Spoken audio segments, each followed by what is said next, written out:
आपण पातंजली योगसूत्राच्या 3 पाद, समाधीपाद, साधनपाद आणि विभूतीपाद असे 3 पाद आपण संपन्न केले आहेत पाहून. आता शेवटचा जो कैवल्यपाद तो आजपासून आपण पाहणार आहोत. सूत्र क्रमांक 1. जन्म औषधी मंत्र तप समाधीजा सिद्धयः. जन्म, औषध, मंत्र, तप आणि समाधी यापासून सिद्धी प्रकट होतात. विभूतीपादामध्ये योगाधिराज पातंजलीने अनेक विभूती सांगितल्या. या विभूती साधकामध्ये कशा प्रकट होतात, त्याला त्या कशा प्राप्त होतात, कशा कशा मिळत जातात, ते या सूत्रामध्ये योगाधिराज पातंजली सांगतायत. ते म्हणतायत जन्म, औषध, मंत्र, तप आणि समाधी यामधून साधकाला सिद्धी प्राप्त होतात. हे जे अनेक प्रकार सांगितलेले आहेत ते आपण पाहणार आहोत. आणि त्यातला सर्वोच्च प्रकार आहे तो आपल्याला अनुभवायला मिळतो का, हा आपला शेवटी उद्देश आहे पाहणं. प्रथम त्यांनी सांगितलं आहे जन्म. जन्मामुळे सिद्धी प्राप्त होतात.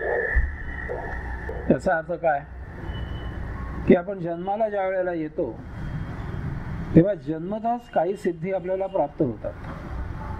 उदाहरणार्थ पक्ष्यांना उडण्याची कला ही जन्मताच प्राप्त झालेली आहे. त्यांना फारसं काय त्यामध्ये कष्ट करावे लागत नाहीत. त्यांच्या इतर पक्ष्यांना उडताना पाहतात त्याप्रमाणे ते पंख फडफडायला लागतात, आपोआप उडायला लागतात. पाण्यात जलचर प्राणी त्यांना पोहायची कला काही शिकावी लागत नाही, जन्मताच ते त्यांना प्राप्त असतं. तसं माणसाला, आपल्याला बोलायची कला, हसायची कला, रडायची कला ही आपल्याला सिद्धी आहे जन्मताच. इतर प्राणी हसायला येत नाही, त्यांना रडायला येत नाही, बोलायला येत नाही, बिचाऱ्यांना मुके आहेत ते सगळे. अशा की जन्मताच सिद्धी प्राप्त होतात. त्याच्या पुढे प्रगती होऊ शकते की एखादा छोटा गंधर्व वयाच्या 7व्या वर्षी गातो काय, नाटकात कामं काय करतो, आश्चर्य वाटतं आपल्याला, महाआश्चर्य वाटतं की आता जी मोठमोठी लौकिक प्राप्त झालेली नाटकं आहेत वयाच्या 7व्या वर्षी ते करायला सुरुवात केली त्याने. ते वयाच्या 80व्या वर्षापर्यंत गातच होते. एखादा 6-7 वर्षाचा छोटासा मुलगा मोठमोठी अतिशय अवघड अशी गणितं सोडून दाखवतो वयाच्या फक्त 7व्या किंवा 8व्या वर्षी. रशियामध्ये एक 6 वर्षाची बालिका होती, ती एकदम 8-8 जणांशी बुद्धिबळ खेळायची आणि सगळ्यांना हरवायची, फक्त 6 वर्ष. या सिद्धी प्राप्त असतात जन्मतःच. काही वेळेला पुढचा प्रकार घडतो की जीवन जगताना अशी काही साधना आणि उपासना केली जाते की त्याच जन्मामध्ये पुनर्जन्म होतो आणि सिद्धी प्राप्त होतात. असंही घडतं. अर्थात या ज्या सिद्धी आहेत ते मागच्या जन्मेचं सुकृत असतं आणि जे भोग पुढे घेऊन आलेले असतात ते भौतिक भोग संपलेले असतात, आध्यात्मिक भोग शिल्लक असतात आणि त्याच्यामधून या सिद्धी प्राप्त होतात या जन्मी. तसंच सांगितलं की या जन्मी सुद्धा साधना आणि उपासना करून, अध्यात्माची उपासना करून याच जन्मी अनेक सिद्धी प्राप्त होतात. अनेक वेळेला याच देहामध्ये पुनर्जन्मही होतो, असंही होऊ शकतं. जन्मतः ज्या सिद्धी प्राप्त असतात त्यामुळे साधकाला काही कष्ट पडत नाहीत. मागच्या जन्मात काही कष्ट घेतले तेवढेच, या जन्मी कष्ट काही नाही. जन्माला येतानाच तो घेऊन येतो सगळ्या सिद्धी आणि विना कष्ट त्याला फळ मात्र भरपूर मिळतं या जन्मी त्या सिद्धींचं. पुढे त्याने सांगितलं आहे औषध. आणि हे थोडंसं आक्षेपार्ह आहे कारण योगाधिराज पातंजली हे अध्यात्मामध्ये अतिशय वैज्ञानिक भाषा बोलणारे म्हणून सुप्रसिद्ध आहेत. आणि त्यांनी औषधाने सिद्धी प्राप्त होते असं सांगितल्यामुळे सगळ्यांना आनंद वाटलेला आहे. हे बघा पातंजली सांगतायत औषध घ्या आणि सिद्धी प्राप्त करा. त्यांना काय सांगायचं आहे आणि याने अर्थ काय घेतला. त्यांना असं सांगायचं आहे की तुमची प्रकृती जर ठीक नसेल, काही रोग असेल, आजार असेल तर सिद्धी प्राप्त होणं शक्य नाही आहे. तर तुम्ही औषधं घ्या, बरे व्हा. कारण ते आयुर्वेदाचे मोठे रुढाचार्य आहेत. पातंजलीनेच आयुर्वेदाचे प्रथम पुरुष आहेत ते, त्यांच्यापासून सुरुवात झाली आयुर्वेदाला. तर आयुर्वेदिक औषधं घ्या, प्रकृती ठणठणीत करा, सुदृढ करा, देह निरोगी ठेवा म्हणजे तुम्हाला सिद्धी प्राप्त होते. हे सांगायचं अशासाठी मुद्दाम की असंही असू शकतं. एखादी आधी व्याधी असते, त्यामुळे तो मनुष्य योग साधना करू शकत नाही, उपासना करू शकत नाही, पण त्याने जर औषधं घेतली तर निरोगी झाला, तर तोच मनुष्य पुढे योगी होऊ शकतो. हा मूळ सांगायचा हेतू आहे. कारण ते मुळात आयुर्वेदाचे प्रथम पुरुष आहेत. आयुर्वेद त्यांनी रचलाय सगळं, त्यांनी सांगितलंय सगळं आयुर्वेद. रामकृष्ण परमहंस बिचारे देह त्यांना साथ देत नव्हता. ते तर जन्माने सिद्ध पुरुष आहे, जन्मतःच. परंतु केवळ देह साथ देईना म्हणून त्याचा काही ते उपयोग करू शकले नाहीत. इथे उलट घडलंय बघा. एखादा मनुष्य जन्माला येतो, त्याला काही आजार असतो, रोग असतो, तो अध्यात्म साध्य करू शकत नाही. इथे उलट आहे. ते जन्मताच सिद्ध पुरुष आहेत आणि देह त्याला काही रोग झालेला असल्यामुळे असाध्य असा ते स्वतः काही करू शकले नाहीत. त्यांना सप्तर्षींची मदत घ्यावी लागली. सप्तर्षींना सांगावं लागलं इथे जन्म घ्या. विवेकानंद हे सप्तर्षी आहेत, एक 7 पैकी एक. त्यांना इथे आणावं लागलं. त्यांना अजूनही असं सांगितलं जातं 1963-64 साली नाशिकला एका डॉक्टरांनी त्यांना एका भिकाऱ्यामध्ये अश्वत्थामा सत्पुरुषाचं दर्शन झालं. ते त्या भिकाऱ्याच्या मागे गेले आणि तो पळे त्यांच्यापासून.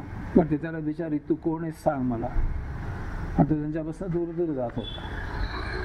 मधनं मधनं त्याला दिसलं की ते त्याच्या मागे लागायचे. असं 2-3 वेळा झाल्यावर एकदा असेच त्यांना तो दिसला, त्याच्यामध्ये त्यांना सत्पुरुष दिसला आणि त्यांना असं आत्म वाटायचं की अश्वत्थाम आहे. शेवटी त्याच्या मागे मागे ते जायला लागले. तो तसतसा त्यांच्यापासून पळायला लागला. ते त्याला सारखे विचारत, सगळ्या भाषा वापरून झाला त्यांना येणाऱ्या. त्याला काही कळत नाही काय असं त्यांना झालं. तो शेवटी अरण्यात गेला आणि तिथे नाहीसा झाला. पुढे 7-8 दिवस ते तिथे जात होते, त्याचा शोध घेत होते दिवसा जाऊन. शेवटपर्यंत त्यांना थांग पत्ता लागला नाही. त्यामुळे ते सत्यता त्याची जी आहे ती सत्यता काही सिद्ध होऊ शकली नाही. मग त्याने मुद्दाम जाहीर केलं होतं की कुणाला असं दिसला तर त्याचा माग काढा, आपल्याला कळू दे हा कोण आहे ते. अशीच एक आवई मला वाटतं 1997 किंवा 98 साली उठवली गेली की हनुमान दर्शन देतो हिमालयाला. मग त्याचे फोटो वगैरे एकाने कोणीतरी काढून आणला होता. आणि ते फोटो जिकडे तिकडे वाटले गेले. आणि विशेष म्हणजे हनुमान चष्मा लावून रामायण वाचतोय. तिथे ते बोगस आहे असं सगळ्यांना माहीत झालं. देह टिकवणं पतंजलींना जे अभिप्रेत आहे की औषधीने देह तुम्हाला टिकवता येतो. आणि त्याचं अगदी अलीकडचं उदाहरण की जे 150-200 वर्षापूर्वीचं असेल ते म्हणजे बाबाजी. बाबाजी नंतर लाहोडी ना, त्याच्यानंतर युक्तेश्वरजी आणि नंतर मग हे योगानंद, असे त्यांची परंपरा आहे. असं सांगतात लाहिडी महाराज जे आहेत त्यांनी स्वतःचे प्रत्यक्ष अनुभव लिहून ठेवलाय की बाबाजी त्याने 25व्या वर्षीच आपला देह सूक्ष्मपणे हिमालयामध्ये जतन करून ठेवलाय. आणि मग ते स्वेच्छेने त्यांना पाहिजे त्या ग्रहावर वास्तव्य करतात.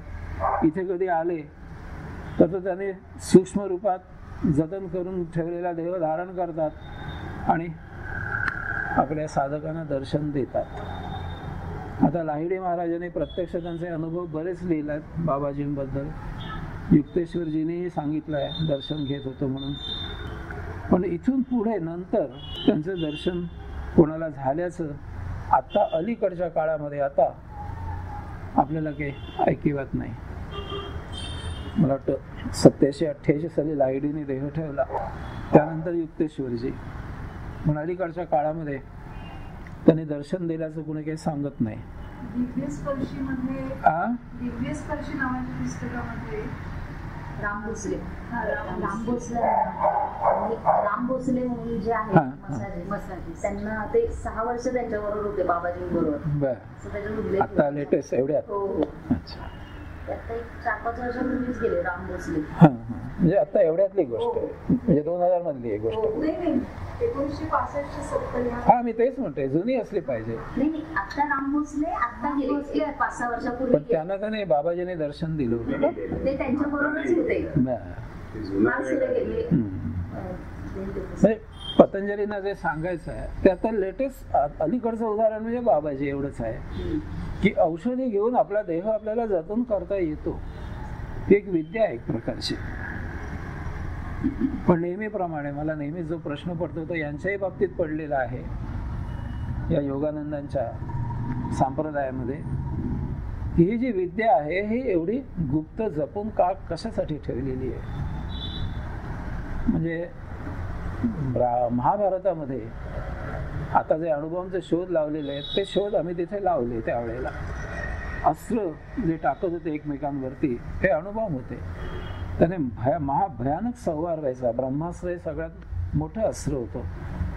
पण भगवंत श्रीने काय केलं की अति संहारक अस्त्र आहे, या पृथ्वीचा नाश होईल म्हणून ते अस्त्र ज्यांना ज्यांना माहिती होतं त्या सगळ्यांचा त्याने वध करून टाकला.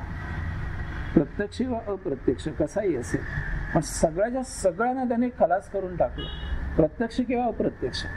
यादवी घडवून आणली, आपापसात यादव लढले, सगळे मेले. 18 अक्षौणी सैन्य गारद करून टाकलं की हे अस्त्र पुढच्या पिढीला माहीतच असू नये. आता आम्ही बरोबर उलट करतोय, पुन्हा ते सगळं शोधून काढलंय आणि एकमेकावर बॉम्ब टाकायला आम्ही उद्युक्त झाले, उत्सुक झाले. तसं ही जी विद्या आहे याच्यामध्ये वाईट काही नाहीये.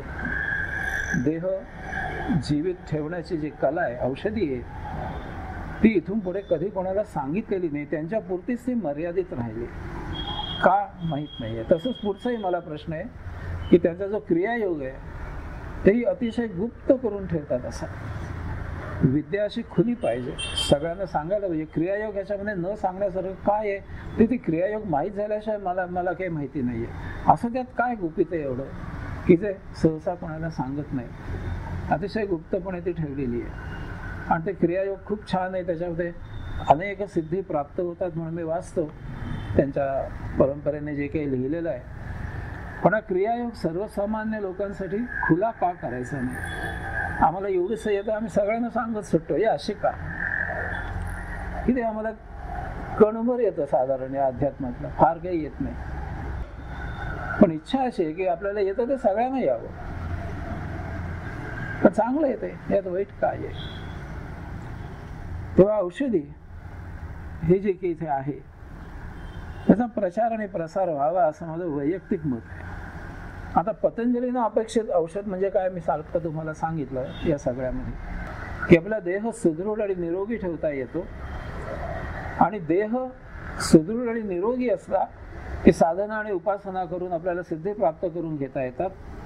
देह टिकवता येतो जसा बाबाजीने टिकवून ठेवलाय तसा. पण आम्ही हुशार आहोत आणि प्रत्येक गोष्टीनं विकृत गोष्ट शोधून काढण्यात आमची बुद्धी पटाईत आहे. पतंजली म्हणाले ना, औषधी घ्या आणि सिद्धी प्राप्त करा. मग फार सोपं आहे. आम्ही उत्तेजनार्थ ते काय तुमचं चरस LCD काय वगैरे आहे ते घ्यायचं आणि ऑलिम्पिकमध्ये खेळायला जाऊन त्या उत्तेजनामध्ये ती पदकं मिळवायची. हीच आम्ही युक्ती शोधून काढली. क्रिकेट खेळायच्या आधी ते घ्यायचं सगळं आणि क्रिकेट खेळायचं. त्या जोशामध्ये क्रिकेट खेळला जातो, रन्स जास्त निघतात, बॉलिंग चांगली केली जाते, खास एनर्जी येते अंगामध्ये. असे आम्ही त्यातनं विकृत मार्ग शोधून काढले. आणि मग शेवटी या खेळाला उत्तेजित पदार्थ औषध सेवन करायचं नाही असा फतवा काढावा लागला. म्हणजे पतंजली सांगतात काय आणि त्याचा आम्ही उपयोग करतो काय.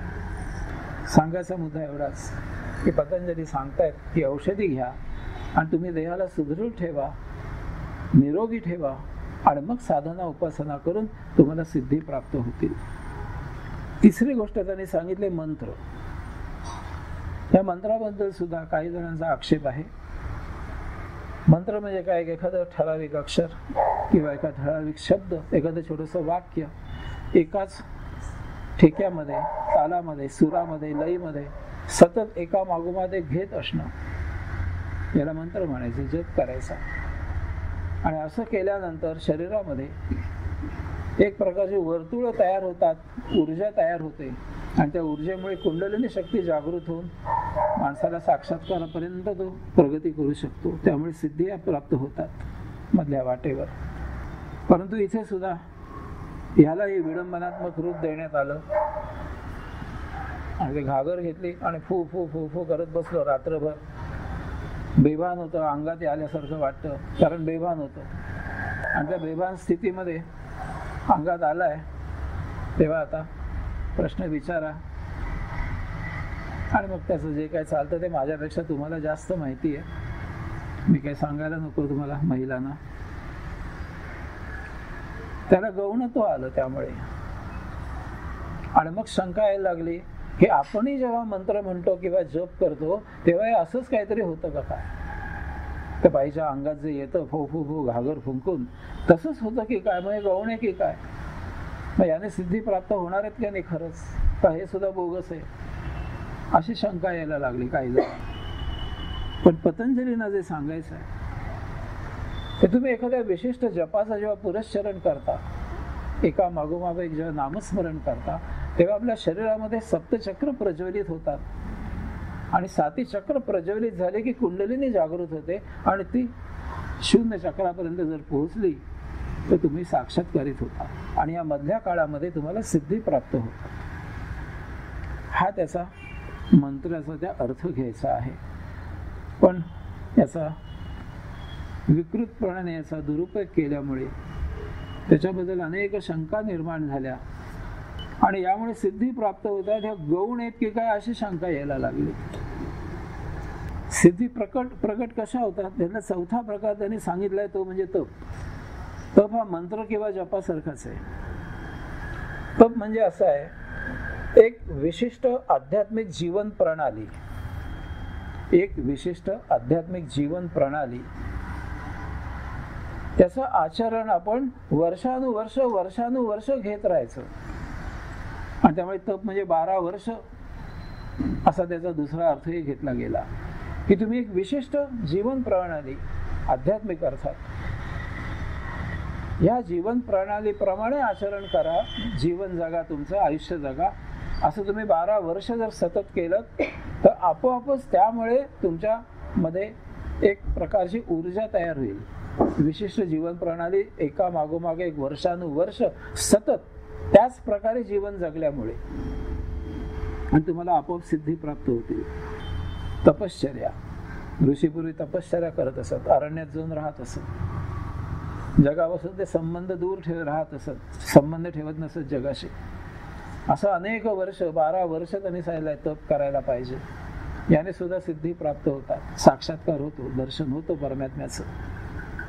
परंतु हे कितीही जरी काही सत्य असलं, जन्मतः सिद्धी प्राप्त होणं औषधी पतंजलींना अपेक्षित अशा प्रकारे देह निरोगी आणि सुदृढ ठेवणं, देह जीवित ठेवणं, तरुण ठेवणं, तर सतत जसा बाबाजींनी ठेवलाय 25 वर्ष सतत, किंवा मंत्र किंवा तप, अशा प्रकारे आपल्याला जरी सिद्धी प्राप्त झालेल्या असल्या तरी सुद्धा या थोडंसं गौणत्व आहे या सिद्धीना.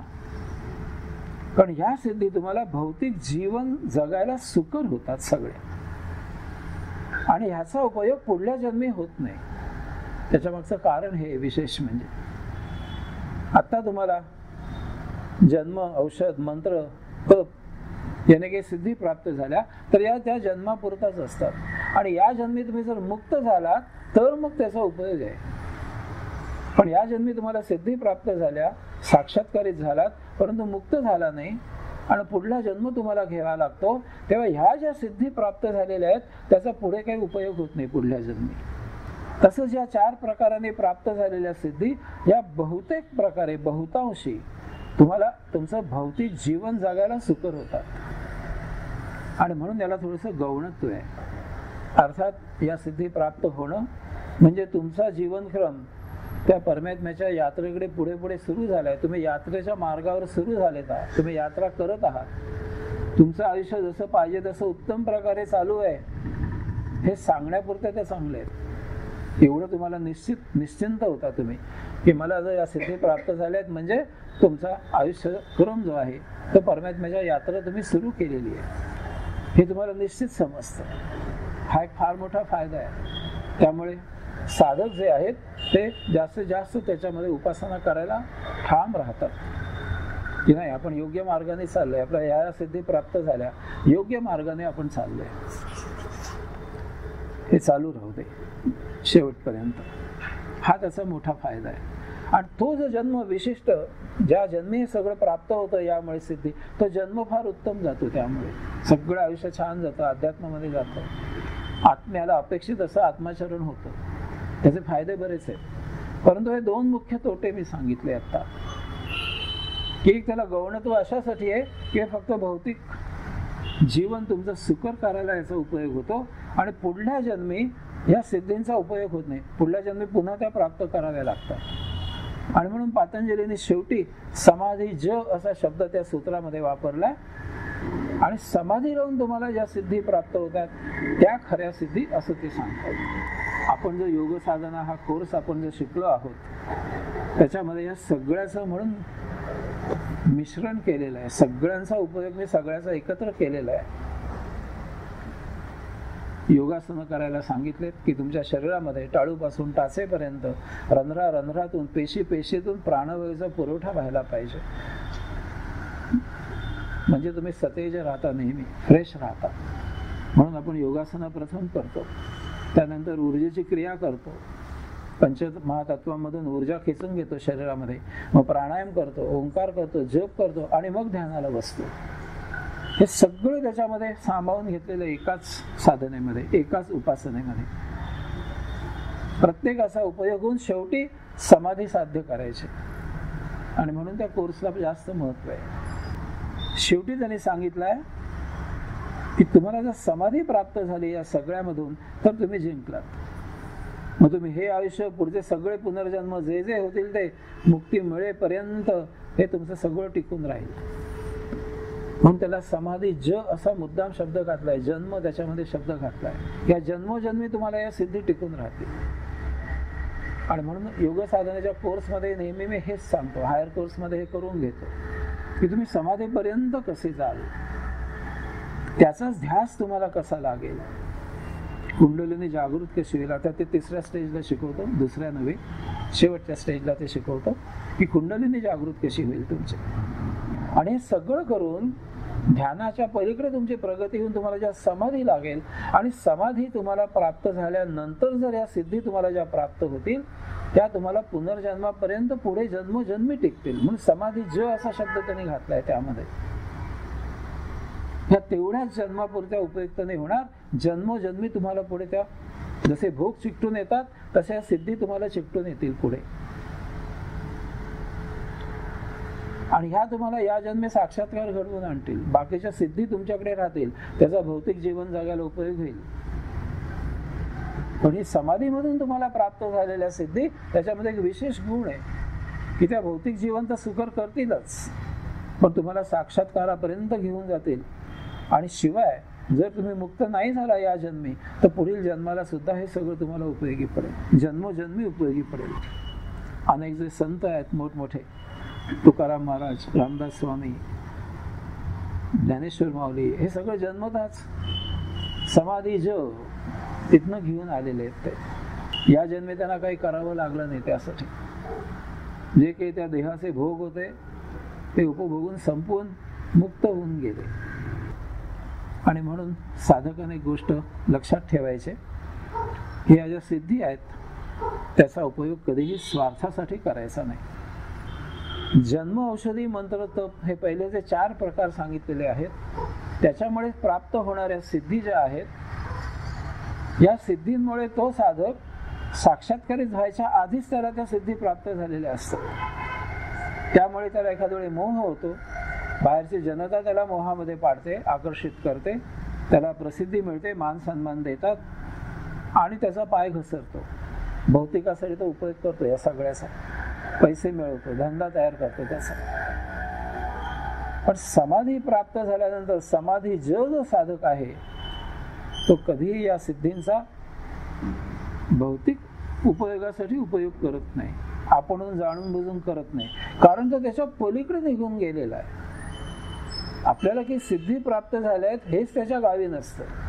त्या एका बाजूला सिद्धी प्रगट होत असतात, त्यांचे ते काम करत असतात, याचं जीवन सुकर होत असतं, याला कसली काही काळजी नाही जीवनामध्ये, पण त्यांच्या त्या साधकाच्या जीवनामध्ये वर्तत असतात, याला त्याचा पत्ता नसतो, भानही नसतं की आपल्याला असं काही सिद्धी प्राप्त झाली. इतका तो त्याच्या पलीकडे पोहोचलेला असतो. हे त्या समाधीच्या सिद्धीचं अजून एक वैशिष्ट्य आहे. संपूर्ण जीवन त्याचं वीतरागी वैराग्य त्याला प्राप्त होतं जीवनामध्ये, आणि त्याच्या हातून जर काही कृती झाली तर ते संपूर्ण समाजाच्या हितार्थ होते, कुठे कोणाच्या वैयक्तिक स्वार्थासाठी काही होत नाही. त्यामुळे त्याचा कधी अभिमान वाटत नाही, अहंकार त्याच्यामध्ये निर्माण होत नाही. आणि म्हणून समाधी ज असा खास शब्द पतंजलीने वापरलाय. आणि मग असे समाधीच्या प्राप्त झालेले या जन्मेचे पुढल्या जन्मी विदेह प्रकृती लयानाम म्हणूनच जन्माला येतात. जन्मताच त्यांनी देह आणि आत्मा यांचं पृथक्करण जाणलेलं असतं. तुम्हाला आम्हाला काही वाटू नये म्हणून ते आपल्यात राहतात, आपल्यासारखे चार चौघांसारखे, पण जन्मताच त्यांनी देह आणि आत्मा याचं पृथक्करण केलेलं असतं. त्या आत्मप्रेरणेने जीवन जगत असतात. जन्माला आल्यापासूनच जन्मसिद्ध असतात, आणि या भौतिक जगामध्ये त्याचा काही उपयोग करावा इतपत ते या संसाराला किंमतही देत नाही. संसार कसपटा समान असतो त्यांच्यासाठी. प्रभूचं कार्य करायचं, निघून जायचं आपल्याला पाहिजे तेव्हा, मुक्त असतात. अशा प्रकारे योगाधिराज पतंजलीने विभूती पादामध्ये ज्या सिद्धी प्राप्त होतात त्या कशा प्राप्त होतात, त्याच्यामुळे काय काय होतं त्याची माहिती मुद्दामून दिलेली आहे. साधकांना जेव्हा अशा प्रकारे काही सिद्धी प्राप्त होतील तेव्हा त्यांनी आपलं वर्तन कसं ठेवायचं आणि कसं ठेवायचं नाही हे सांगण्यासाठी खास हे सूत्र दिलेलं आहे. आणि शेवटी समाधी लावूनच तुम्हाला सिद्धी ज्या प्राप्त होतात त्या सगळ्यात श्रेष्ठ आहेत हेही त्यांना सांगायचं आहे. पहिल्या 4 मुळे प्राप्त होणाऱ्या सिद्धी या जन्मी विरून जाणार आहेत मृत्यूच्या वेळेला. आणि म्हणून आपण योग साधना करताना, उपासना करताना या बाकीच्यामुळे प्राप्त होणाऱ्या सिद्धीकडे दुर्लक्ष करायचं आणि समाधी लावून त्यातून साक्षात्कारित व्हायचा, त्यातमधून कुंडलिनी जागृत करायचा प्रयत्न करायचा, कारण त्या सर्वश्रेष्ठ आहेत. तुम्हाला पुढे जन्मोजन्मी पुनर्जन्मामध्ये सुद्धा त्याचा उपयोग होईल. सूत्र क्रमांक 2, जात्यंतर परिणाम प्रकृत्या पुरात. प्रकृतीच्या पूर्णत्वाचा परिणाम म्हणजे एका जातीतून दुसऱ्या जातीत जन्म होणं. हे सूत्र खूप छान आहे. आपण एका योनीतनं दुसऱ्या योनीत कसे येतो त्याच्यावर प्रकाश टाकणारे सूत्र आहे. इथे उत्क्रांती कशी होते जीवाची, एका देहातनं दुसऱ्या देहात कसं जातो जीव, त्यासाठी हे सूत्र त्यांनी सांगितलंय. त्यांनी सांगितलंय की प्रकृतीच्या पूर्णत्वामुळे घडत असतं सगळं. एका योनीतून दुसऱ्या जन्मी एका योनीतून दुसऱ्या योनीमध्ये जो जन्म होतो तो त्या देहाचं पूर्णत्व झाल्यानंतर होतं. आणि कसं होतं तर अचल जडपासून माणसापर्यंत सगळे जे प्रकार आहेत ते एकातनं दुसऱ्यात पटापट पलीकडे जात असतात. आता मी पटापट शब्द वापरला तो विश्वाच्या कालमानाने. इथे हजारो वर्ष जातात, लक्षावधी वर्ष जातात. विश्वाला तो काल मापनच नाहीये. काही माती आहे, डोंगर दऱ्या आहेत. त्यांचा उद्धार कसा होतो? वनस्पती ते खातात आणि त्यांचं वनस्पती सृष्टीमध्ये रूपांतर होतं दगड मातीचं. काही किडे हे चिखल खाऊनच जन्माला येतात, चिखल खाऊनच जगतात आणि त्या चिखलातच मरतात. त्या चिखलाचा उद्धार होतो सजीवामध्ये आणि त्या किड्यांपासून वेगळे किडे तयार होत जातात. त्या मातीचं सजीवात रूपांतर होतं. अचल जड सृष्टी ही अचल सजीव सृष्टीमध्ये, वनस्पती सृष्टीमध्ये उत्क्रांत होते. ते मातीचं रूपांतर वनस्पतीमध्ये होतं किंवा काही किड्यांमध्ये होतं. अचल जड सृष्टी सजीव चल सृष्टीमध्ये रूपांतरित होते, किड्यांमध्ये येते किंवा वनस्पतींमध्ये येते, अशी त्याची उत्क्रांती होते. वृक्षाची उत्क्रांती कशी होते ह्या पतंजली योगसूत्राच्या सूत्राप्रमाणे. तर एक विशिष्ट झाड आहे वृक्ष, ते फुलतं, त्याला फळं फुलं येतात, पुन्हा त्यापासून वृक्ष होत राहतात आणि हा वृक्ष जर ठोक्यासारखा नुसता जर वाढलेला असला तर तो काही दिवसांनी कोलमडतो, त्याचा पुन्हा जन्म होतो, हे चालू राहतं. पण एखाद्या वृक्ष हा त्याचा देह आहे, त्या वृक्षाचा, त्या देहाची जर पूर्ण उत्क्रांती झालेली असेल परिपूर्ण, तर त्या वृक्षामधून वेगळ्या प्रकारच्या योनीमध्ये त्याचं रूपांतर होतं. कारण पालापाचोळ आहे, पशु खातात, पक्षी खातात. जर त्या विशिष्ट वृक्ष जो आहे त्याच्या देहाचं पूर्णत्व जर प्राप्त झालेलं असेल तर तो उन्मळून कोसळून जाणार नाही, त्याचा पुनर्जन्म होणार नाही. त्याचा कुठेतरी पशुपक्ष्यांमध्ये त्याचं रूपांतर होईल, तिथे तो निघून जाईल. अशा प्रकारे जडातनं चल अचल सजीवामध्ये रूपांतर होत जातं, उत्क्रांत होत जातो देह. एखादी चिमणी आहे, त्या चिमणी ह्या योनीमध्ये तिचे जे की जन्म असतील प्रारब्धाने ती घेत राहील, किती होतील माहित नाही. पण ज्या एक जन्म तिचा असा होईल की त्यावेळेला तिचं देह हा पूर्ण उत्क्रांत होईल. त्या देहाची परिसीमा येईल आता, की आता त्या चिमणीला दुसरा पुढची योनी घ्यायला, धारण करायला हरकत नाही. तिथून तो जो अवशात्मा असतो तिच्यामधला तो पुढची योनी घेतो. तो काय घेतो आपल्याला माहित नाही, पण आपण गृहीत धरू की त्या चिमणीचं गरुडामध्ये रूपांतर होत असेल. उदाहरण म्हणून, सहज म्हणून बोलतोय, असं नाहीये, मला माहित नाही त्याबद्दल कशातनं काय कशी उत्क्रांती होते, उदाहरण म्हणून सांगतोय. त्या चिमणीच्या देहाचं पूर्ण परिपूर्ण उत्क्रांती होते, त्याचा विकास होतो, पूर्णत्व होतं त्या देहाला. आणि मग तो जो अवशात्मा यातला त्याची पुढच्या योनीमध्ये उत्क्रांती होते. उदाहरण म्हटलं तर गरुड होत असेल चिमणी. अशी प्रत्येक योनीमध्ये प्रत्येक देहाची पूर्णत्व येतेच जातं आणि तसतसं पुढची योनी त्याला मिळत जाते. आता हा सिक्वेन्स काय आहे मला माहित नाही, असेल काही सिक्वेन्स असू शकेल, कारण विश्व इतकं सुनियोजित आहे की तिथे काहीतरी त्याच्यामध्ये असायला पाहिजे. आणि आपला हा शेवटची योनी असल्यामुळे मागचं काय घडतं आपल्याला माहित नाहीये. आणि कोणी लिहूनही ठेवलेलं नाहीये की कुठल्या योनीनंतर कुठली योनी उत्क्रांत होते, कशी होत जाते, पक्षापक्षात कशी उत्क्रांती होते, पशुपशुत कशी होते, पक्षाचा पशु केव्हा होतो. डार्विनने सांगून ठेवलंय आपण माकडापासून होतो म्हणून. सगळ्यात शेवटी सेकंडलाच माकड आहे आणि मग मनुष्य आहे. पतंजली या सूत्रामध्ये आपल्याला हे सांगतायत की एक एक एक एक एक एक जसजसे या देहाचे पूर्णत्व येतं तसं पुढची योनी मिळत मिळत शेवटी मनुष्य. आणि या माणसानंतर अजून तरी काही उत्क्रांती नाही, हा शेवटचे आहे मनुष्य हा. आणि मनुष्य शेवटचा काय आहे तर हा जो काही उत्क्रांतीचा मार्ग आहे, लक्षात घ्या, अगदी दगड माती, किडे मुंग्या, पशु पक्षी, सगळे मनुष्य तर प्राणी, जलचर प्राणी, आकाशात उडणारे प्राणी, जमिनीवर राहणारे प्राणी, ह्या सगळे जे काही योनी आहेत 84 लक्ष वजा 1 एवढ्या या ज्या योनी आहेत सगळ्या, या योनीना त्यांना उत्क्रांत होता येत नाही. हा अत्यंत फार मोठा फरक आहे. निसर्ग नियमाने त्यांच्यामधून नियतीकडून जे जे काही उत्क्रांत होत ते उत्क्रांत होतच मनुष्यापर्यंत येतात. त्यांचे ते त्यांच्या जीवनाला वळण लावू शकत नाहीत. माणूस एकमेव अपवाद आहे. त्याला अनन्य साधारण बुद्धी, त्याला आत्म म्हणून काही आत आहे हे तो जाणू शकतो आणि स्वतः साधना उपासना करून आपली उत्क्रांती, आध्यात्मिक उत्क्रांती, मुक्ती मिळवू शकतो. एकमेव प्राणी असा आहे माणूस हा. आणि म्हणून ही शेवटची योनी आहे. म्हणून यानंतर आता उत्क्रांती नाही, आता मुक्ती फक्त.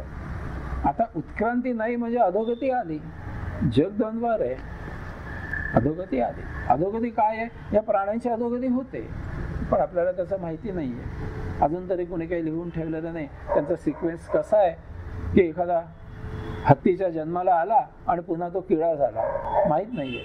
पण माणसाच्या बाबतीत लिहून ठेवलेलं आहे, माणसाच्या बाबतीत ऋषीने सांगून ठेवलाय. त्याला तिर्यक योनी असा त्याने शब्द वापरलाय. मनुष्य हा सहसा, मनुष्य तर प्राण्यांमध्ये ढळत नाही, तो माणूसच राहतो. सहसा होत नाही असं, फार क्वचित. फार तर काय होतं, माणसाने जर अति पाप केली, अति म्हणजे अति की धुवून काढणं ती शक्य नाही, तर त्याचा तिर्यक योनीमध्ये जन्म होतो. तो नपुसक म्हणून जन्माला येतो, पुरुष नाही आणि स्त्री नाही. पण खालच्या मनुष्य तर प्राण्यांमध्ये त्याचा सहसा जन्म होत नाही. पण होत नाही असंही नाही, त्याच्याही पलीकडे त्याने अगदी 7वा शेवटचा जर नरक गाठलेला असेल तर त्याचीही अधोगती या खालच्या मनुष्यतर प्राण्यांमध्ये होऊ शकते असा इशारा देऊन ठेवलेला आहे. जशी तुमची उत्क्रांती होते तशी अधोगती होईल, कारण जग द्वंद्वावर आहे. तुमची उत्क्रांती होत असेल तर त्याच्या विरुद्ध नियमी तुम्हाला लागू आहे, पण सहसा माणसाच्या बाबतीत होत नाही. तो सर्वसाधारणपणे मनुष्यच राहतो, पण त्याला तिर्यक योनी मिळते, नपुसक योनी मिळते. तिथे त्याचे सगळे भोग त्याने समाप्त करायचे आणि मग तो पुन्हा स्त्री किंवा पुरुष होईल आणि मग मुक्तीला जाईल. प्रकृती पूर्णत्व होणार आणि जात्यंतर परिणाम म्हणजे एका योनीतून दुसऱ्या योनीत जाणं. सूत्र क्रमांक 3, निमित्तम अप्रयोजकम प्रकृतीनाम वरण भेदस्तु तत क्षेत्री कवत. शेतकरी ज्याप्रमाणे शेताला पाणी व्यवस्थित मिळावं म्हणून पाण्याच्या प्रवाहातील अडथळे दूर करतो, त्याप्रमाणे प्रकृतीच्या मार्गातील अडथळे दूर करायला निमित्त कारणीभूत होत असतं. निमित्ताचा तो हेतू नसतो. मनुष्य जेव्हा जीवन जगत असतो तेव्हा त्याचा एकमेव हेतू आहे, तो म्हणजे परमात्मा प्राप्ती. आपण उत्क्रांत व्हायचं आहे. भोगापवर्गतेमध्ये अडकल्यामुळे आपल्या हातून हे होत नाही. बहुसंख्य म्हणजे जवळजवळ 0.0001 एवढंच पर्सेंटेज आहे जे साक्षात्कारित होतात, बाकी सगळे भोगामध्ये अडकलेले आहेत. तर असं हे जीवन जगत असताना सगळे जीव जे जन्माला येतात ते काही सारखे नसतात. प्रत्येकाची प्रकृती निराळी असते, व्यक्ती तितक्या प्रकृती. प्रत्येक जण आपापल्या गतसंचिताप्रमाणे जीवन जगत असतो, परंतु एखादा त्याच्यामधला हा स्वतःची उन्नती करून घ्यायच्या मार्गाला लागतो, अध्यात्माच्या मार्गाला लागतो. आणि मग त्याने शेतीचं उदाहरण दिलं आहे की शेतामध्ये पाणी हे नेहमी सखोल भागाकडे वाहत असतं, कमी पातळीकडे वाहत असतं. असं ते वाहत असताना जर वाटेत एखादा दगडधोंडा आला आणि त्यामुळे पलीकडच्या पिकाला जर पाणी मिळत नसेल तर शेतकरी तो दगडधोंडा उचलून बाजूला काढतो आणि पाणी सरळ मार्गाने वाहून त्या पलीकडच्या पिकाला मिळतं. तसं माणसाच्या जीवनामध्ये होतं. एखादी गोष्ट अशी असते की ती आपल्या जीवनामध्ये अडथळा असते आध्यात्मिक प्रगतीच्या दृष्टीने आणि आपल्याला त्याचा पत्ता नसतो. आणि अचानक काहीतरी घडतं की तुमच्या न कळत की मधली अडचण दूर होते, तुमचं जीवन बदलतं आणि तुम्ही आध्यात्मिक यात्रेला लागता. मागे वळून केव्हा तरी पाहिलं की मोठं विस्मय वाटतं की त्यावेळेला तो अडथळा दूर झाला, त्याचं मला वाईट वाटलं होतं. कारण ते भौतिक भोग आहेत, आपण ते भोग घेत असतो आणि अचानक काहीतरी घडतं, ते बाजूला होतं आपल्या जीवनातनं. भोग नाहीसे होतात, आपण घेऊच शकत नाही आणि आपण अध्यात्माच्या यात्रेला सुरू होतो. तर पतंजलीनं असं सांगायचं आहे की जे निमित्त घडतं त्या निमित्ताचा तो हेतू नसतो असं त्यांना सांगायचं आहे. कारण त्यावेळेला तुम्हाला ते पटत नाही.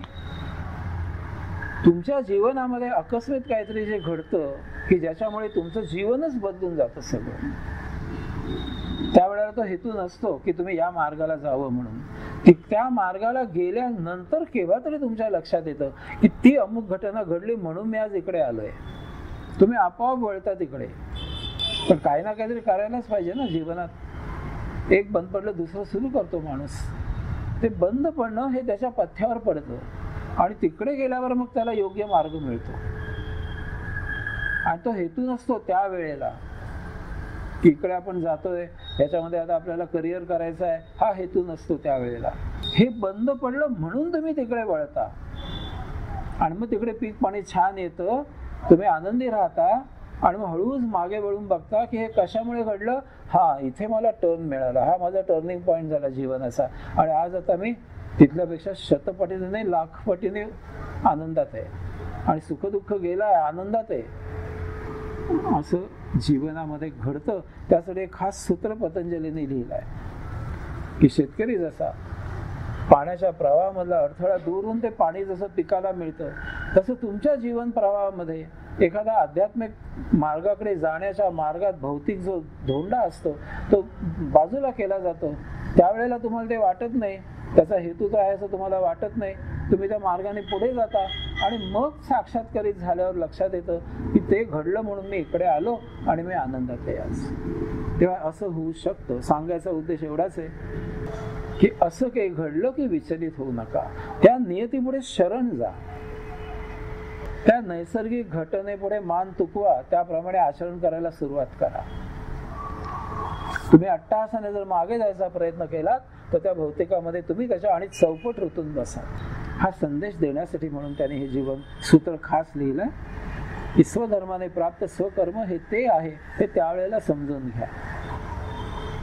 दुसरंही त्याच्यामध्ये त्यांना सांगायचं की तुमच्यामध्ये ज्या वेळेला असं तुम्हाला जाणवतं की रोजच्या जीवनापेक्षा माझ्यामुळे प्रचंड ऊर्जा आहे, रोजच्या जीवन जगायला, नॉर्मल जीवन जगायला जी काही ऊर्जा लागते ती वापरल्यानंतर माझ्या अंगामध्ये प्रचंड ऊर्जा अजून शिल्लक आहे. माझ्या वेळेला मनुष्य अनेक उचापती करतो. तो एक धंदा करत असेल 4 धंदे अजून काढतो पैसा मिळवणं. ती ऊर्जा त्यासाठी तो वापरतो. त्याचा अनेक बाकीचे उद्योग करतो, राजकारणात पडतो. इकडे छान काहीतरी बिझनेस चालतोय, कोट्याने रुपये मिळतात, भरपूर शिल्लक आहे एनर्जी. काय करायचं? निवडणूक उभी करा. पैसा आहे, प्रसिद्धी आहे, निवडणूक करायची. हा इशारा त्यांना द्यायचा आहे पतंजलीला. ही जी तुमच्याकडे एक्सेस ऊर्जा शिल्लक राहते त्याच्यामुळे तुमच्या मार्गामध्ये धोंडे तुम्हीच निर्माण करता. इतर काहीतरी उद्योग करत बसता, पण मानवाच्या डोक्यामध्ये असा प्रकाश पडत नाही की मी सगळं संसारिक जे काही माझं जीवन आहे ते जगून माझ्यामध्ये जी ऊर्जा शिल्लक राहते ते मी परमात्मा प्राप्त करण्यासाठी, समाधी लावण्यासाठी वापरावी. ती त्यासाठी तुम्हाला दिलेली आहे. तो हेतू नाहीये भौतिक जीवन फुलवण्याचा. हा हेतू नाहीये त्या एक्सेस ऊर्जेचा. जास्त जी ऊर्जा तुमच्यामध्ये शिल्लक राहते त्याचा हेतू भौतिक जीवन फुलवण्यासाठी नाहीये. त्याचं कारण असं आहे की इकडे तुम्ही जगताच आहात, त्याच्यामध्ये तुम्ही छान जगताय, संसार छान चाललाय. मग तुम्हाला आणि 10 उद्योग सुरू करायचं कारण काय आहे? देह जीवित ठेवणं हा मुख्य उद्देश आहे. तो छान चाललाय या एका उद्योगाने. मग केवळ अंगामध्ये ऊर्जा आहे. ऊर्जा याचा अर्थ मला म्हणायचं सर्व प्रकारे प्रकृती चांगली, धन आहे, पैसा आहे, डोकं आहे, अजून मी 4 उद्योग सुरू करू शकतो. मग ते 4 उद्योग सुरू करायचे. तुम्ही याच्यामध्ये गुरफटून राहाल, तो धोंडा तयार होईल तुमच्या आध्यात्मिक प्रगतीमध्ये आणि यातच ऋतून बसाल. जन्मोजन्मी हेच कराल. हे ते सूत्र आहे त्यासाठी पतंजलीने दिलेलं. तुमची एक्सेस ऊर्जा आहे, तुमचं जर छान चाललंय सगळं भौतिक जीवन, तर त्याच्यामध्ये आनंदात राहा आणि परमात्मा प्राप्तीच्या मागे लागा. माणसाचा एकमेव उद्देश हा मुक्ती प्राप्त करणं हा आहे. सूत्र क्रमांक 4, निर्माण चित्तानी अस्मिता मात्रात. निर्माण होणारी चित्त अस्मितेमुळे असतात. आपल्याला फार मोलाचं सूत्र आहे हे. आपण जेव्हा जीवन जगत असतो तेव्हा आपल्यामध्ये एक अस्मिता निर्माण झालेली असते की मी आहे, मी कोणतरी, मी हे केलं, माझ्यामुळे हे झालं, हे माझं आहे, मी नसेल तर हे नसेल, माझ्यामुळे हे अडेल. प्रचंड अस्मिता असते अंगामध्ये माणसाच्या. आणि पतंजली सांगतायत की तुमचं मूळ एक चित्त आहे, पण या अस्मितेमुळे तुमच्यामध्ये अनेक चित्त तयार होतात. वर्णभेदस्तु असा त्यांनी शब्द वापरलाय. बुद्धीची क्षमता इतकी प्रचंड असते की माणसाला अनेक मार्ग दिसतात आपल्याला सौख्य प्राप्त करण्याचे. आणि त्याला वाटतं मी अमुक करावं, झालं एक चित्त सुरू झालं तिकडे ते प्राप्त करण्यासाठी. त्याला वाटतं हे करावं, तिकडे दुसरं चित्त सुरू होतं. त्या चित्तातनं चित्त निर्माण होतात. 1000 चित्त तयार होतात. बुद्धिमत्ता जितकी तीव्र तितकं त्याला फाटे फुटत जातात. मी अमुक करेन, मी तमुक करेन, मला हे मिळावं, मला ते मिळावं. आणि मग काय होतं, ते निर्माण झालेलं चित्त असतं, मुख्य चित्तातनं निर्माण झालेलं, ते प्रमाद करून बसतं. ते चित्त प्रमाद करतं. ते प्रमाद करून झाल्यानंतर ते जेव्हा त्याचा काहीतरी वाईट परिणाम होतो त्यावेळेला मुख्य चित्त भानावर येतं की असं असं घडलंय आपल्या हातनं. त्या उपचित्ताने ते केलेलं असतं आणि भोगावं लागतं मुख्य चित्ताला. मोह होतो, चोरीचा मोह होतो. मूळ चित्ताला पक्क माहितीये की चोरी करायची नाहीये, परंतु कुठेतरी एखाद्या चित्ताला तसं निर्माण होतं की इथे अमुक काम करावं, तिथे संधी येते चोरी करायची. ते चित्त मोहात पडून चोरी करून मोकळं होतं. पकडल्या गेल्यानंतर सगळं भानावर येतं, असं नको होतं करायला आणि भोगावे लागतात ते मुख्य चित्ताला. अशी अनेक चित्त निर्माण झालेली असतात आपल्यामधून. जे जे काही प्रमाद घडतात आपल्या हातून वेगवेगळ्या प्रकारचे, बघा, चित्त एकच आहे आणि अनेक प्रकारचे प्रमाद करत असतो मनुष्य, अनेक विषयांचे. पतंजली सांगतायत तुमच्यामध्ये वेगवेगळी चित्त तयार झालेली असतात, तुमच्या ते काबूत राहत नाहीत. त्यामुळे एकदा असं होतं, एकदा तसं होतं. आणि ते झाल्यानंतर आपल्याला जेव्हा चटका बसतो तेव्हा आपण भानावर येतं की अरे असं कसं घडलं, असं कसं घडलं नाही, तुझ्यामुळे नाही, तुझ्या उपचित्तामुळे घडलाय, म्हणून तुला त्याचा पत्ता लागला नाही. भौतिक आणि आध्यात्मिक अशी दोन प्रकारचे जीवन आपण जगत असतो. परंतु मानवाला भौतिक जीवन जगताना आपल्या जीवनामध्ये बदल करण्यासाठी अनन्यसाधारण बुद्धी दिलेली आहे आणि ही बुद्धी तो त्यासाठीच वापरतो. नवीन नवीन भोगमार्ग निर्माण करतो, शोधून काढतो. एक एक चित्त तयार होत जातो त्या प्रकारे की आपण हा उपभोग घ्यावा, आपण हा उपभोग घ्यावा. 100 चित्त तयार होतात त्यामधून आणि तुमच्या ताब्यात राहत नाहीत, नियंत्रणाखाली. तिथे ते चित्त करून मोकळं होतो आणि मग आपल्याला चटका बसल्यावर भान येतं. मीची जाणीव प्रचंड असते आणि म्हणून आध्यात्मिक चित्त सांभाळायचं आहे. भौतिक चित्त तयारच होऊ द्यायची नाहीये. आध्यात्मिक चित्त म्हणजे काय? अस्मिन भाव अध्यात्मामध्ये सुद्धा आहे, पण कसा? मी आणि परमात्मा आहोत एवढ्या पुरताच. परमात्मा आहे आणि मी आहे. मी म्हणजे अस्मिन, मी आहे, बस. अस्मिन, मी आहे, एकच भाव असतो त्याला, बाकी सगळे भाव निर्माणच होत नाहीत. आध्यात्मिक चित्त जर तयार झालेलं असेल तर दोनच भाव असतात, मी आणि परमात्मा, बस. मला आता त्याच्याकडे जायचं आहे.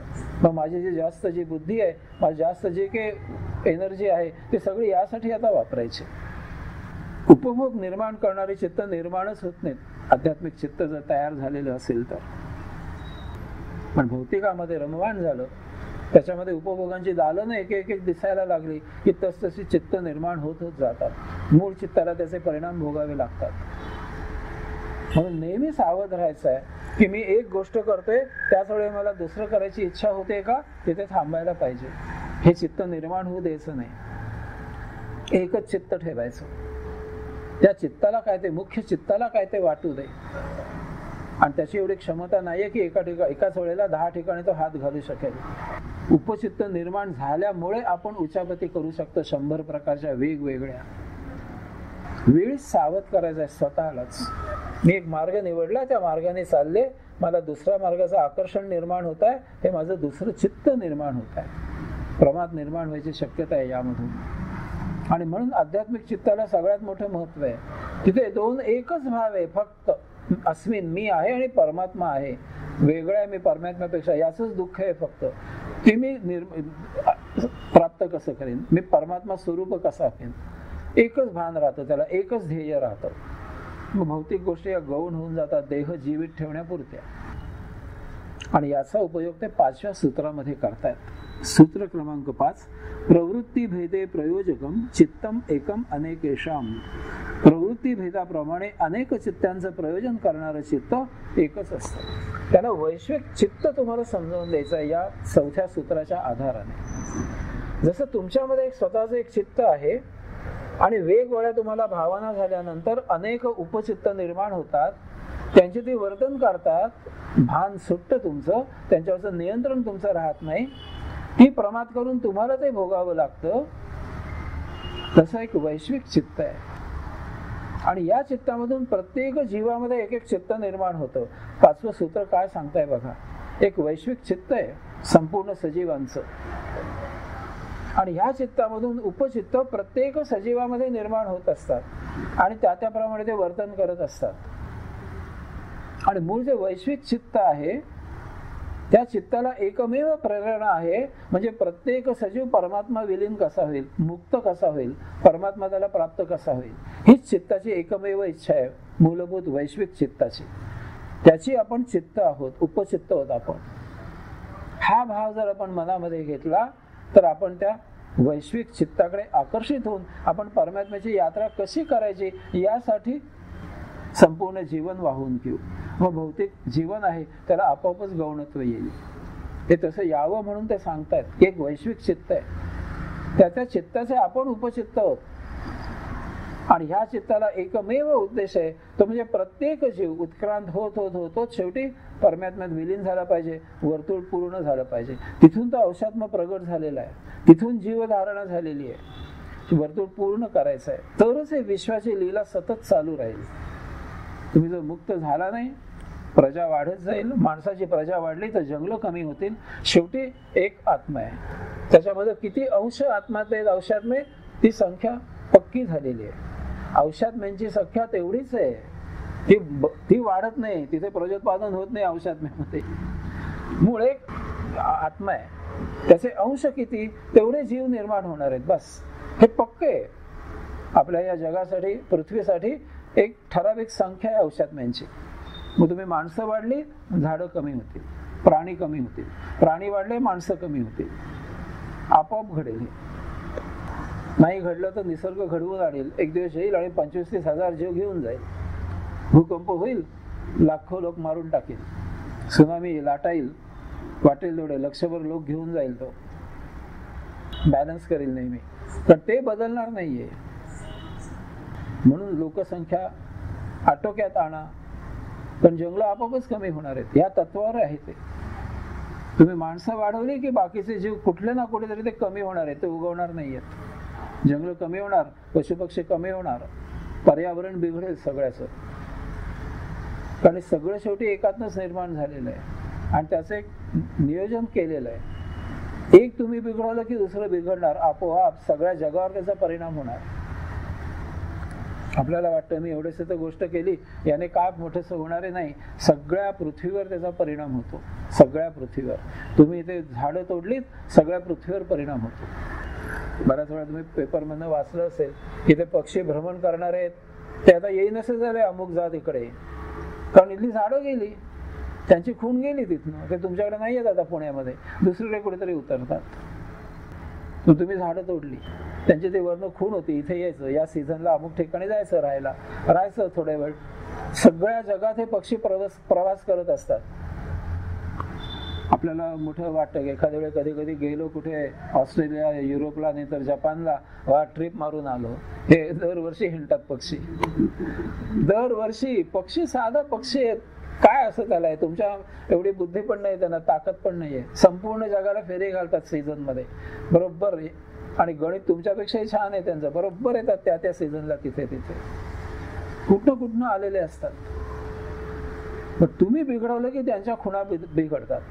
मध्ये आलो तर पेपरला लिहून, पुण्याच्या अमुक ठिकाणी त्या किनाऱ्यावर अमुक पक्षी दिसायचे, आता येई नसे झाले. पण तुम्ही ते खुणा त्यांच्या केल्या, झाडं तोडली तुम्ही, ते दुसरीकडे जातात. सगळं एकमेकांना लागून आहे. सगळं संपूर्ण विश्व एक संध आहे. प्रत्येक जण चांगला वागला तर विश्व छान चालणार आहे. पुढे दुसऱ्या ग्रहावर राहायला जायची गरज नाहीये. पण तो आम्हाला अवदसा आठवलेली आहे. म्हणजे आपलं जग सुधारायच्या ऐवजी हे जग लवकरच पूर्ण बिघडवायचं आहे आणि आपल्याला दुसऱ्या ग्रहावर राहायला जायचं आहे, याचे वेध लागलेले आहेत. आपलं घर घाण झालं तर ते साफ नाही करायचं, दुसरं बघायचं, दुसरीकडे राहायला जायचं. अरे ही काय पद्धत आहे? अगं घर स्वतःच साफ कर की घाण झालाय तर राहा इथेच, दुसरं घर बघायची गरज काय आहे? आपण कोण सांगणार? आपण छोटा माणूस. आपण जर सूर्याकडे पाठ फिरवली तर आपली सावली पुढे पडते, ती पुढे जाते, आपण त्याच्या मागे फरफटत जातो. कारण मूळ जो प्रेरक आहे सूर्य, त्याच्याकडे आपण पाठ फिरवली की अवदसा आपल्याला आठवते. आपल्याला त्या काळोखाच्या मागावर जावं लागतं. बघा आपण काळोखात चाललोय, सावली काळोख आहे, तो पुढे त्याच्या मागे आपण धावतो. आणि काळोखामागे धावत जाणं काय शहाणपणा आहे का? त्याऐवजी सूर्याकडे तोंड करून सूर्याकडे जायला पाहिजे, म्हणजे सावली मागे पडते. पण हे लक्षात कोण घेणार? पॉझिटिव्ह अप्रोच, सृजनात्मक वृत्ती ही आपली आपण डेव्हलप करायला हवी.